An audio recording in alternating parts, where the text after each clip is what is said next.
Hey everybody, it's Walter here with Coastal Caterers. In this video, I'm going to show you how to get your electric stove burner working again if it's not working. And these fixes will work for GE stoves, Maytag, Amana, Frigidaire, Whirlpool, whatever it might be.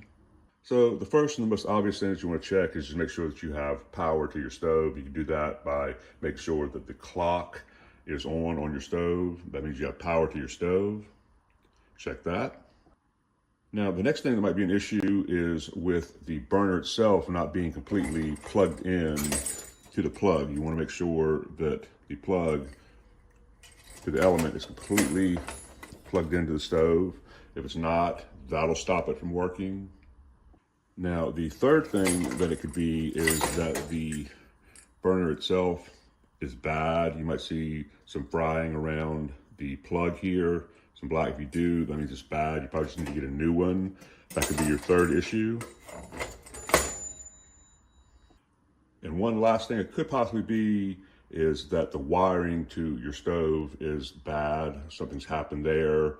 That's a little more complicated, but that could be an issue. But if those first three things don't get you working, it could be that, but hopefully those will get you working. Please check out some more videos. Have a great day. Thank you for watching.